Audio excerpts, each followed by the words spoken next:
Welcome to Art of Deception. If you're into unsettling stories, hidden truths, and the fine line between fiction and fear, you're in the right place. Enjoy the story, and if it gets under your skin, check out the other videos on this channel and follow me on social media for more exclusive content. The Well in the Woods. They warned me not to buy the house. It backs onto the old forest, the realtor said, like that meant something. I thought he was just trying to make the place sound spooky. A little thrill for the price tag. But the price was good, and I was tired of the city. Tired of people. I moved in mid-September. Crisp mornings, orange leaves, quiet enough to hear your own thoughts. Too quiet. On the third night, I heard the knocking. It wasn't at the door. It came from the backyard.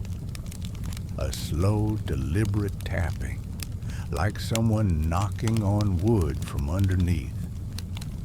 I thought maybe it was a branch hitting the shed. But when I stepped outside with a flashlight, I didn't find a branch. I found a well. It was covered in moss and half swallowed by the earth. I wouldn't have noticed it in daylight. The trees were too thick. But in the beam of my flashlight, it stood out. A perfect circle of stone with a warped wooden lid. The knocking had stopped. I told myself it was just old wood settling. I didn't sleep well that night.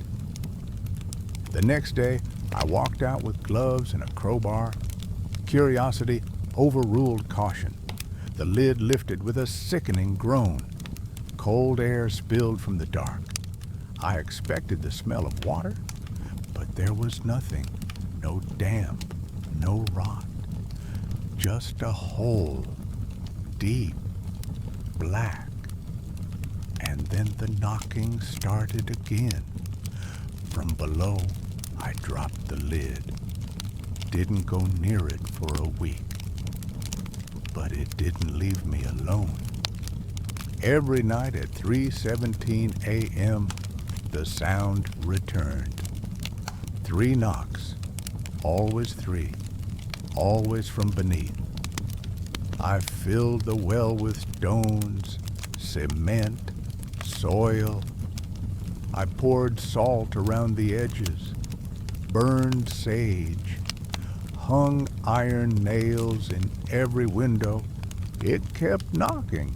I called the county records office. They didn't have any information about a well.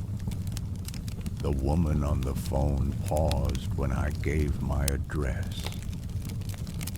"That's near the Wexley Forest, isn't it?" she asked. "Yes." "Then you need to leave tonight." Before I could respond, the line went dead. I tried to leave. I packed the essentials, drove to the nearest town. But the road looped. Every turn brought me back to my driveway. The trees were closer than before. That night, the knocking turned into scratching, not on the well, but beneath my house, in the walls, under the floorboards. I didn't sleep. The next morning, I woke up to dirt on my kitchen floor and footprints, small, bare, leading from the back door to the basement. I don't have a basement.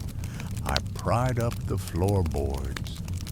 There was a hatch, hidden beneath layers of wood and thyme. I opened it. Stairs, spiraling down into darkness, and the knocking was louder. I descended with a flashlight and a kitchen knife. The air grew colder, the walls closer.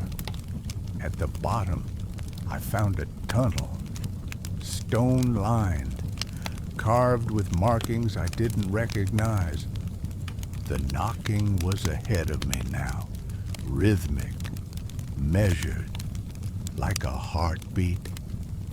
I walked toward it. I shouldn't have. The tunnel opened into a chamber.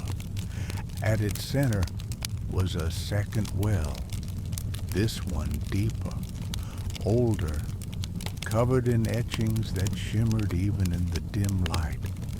And from inside, a voice, not loud, not shouting, but it spoke my name. "We've been waiting." I turned to run, but the tunnel had changed. Longer, narrower, the air thicker. My flashlight flickered, and then I saw them. Figures, tall, thin, wearing faces like masks. Too perfect, too still. They didn't move, just stared. And behind them, dozens more, all with the same face. Mine. I never reached the stairs. I woke up in my bed. Daylight outside, birds singing, no dirt on the floor, no footprints. The well was gone, as if it never existed. But each morning since, I find a single stone on my doorstep. Smooth, wet, cold. And each night at 3:17 a.m., I hear it. 3 knocks from under my bed.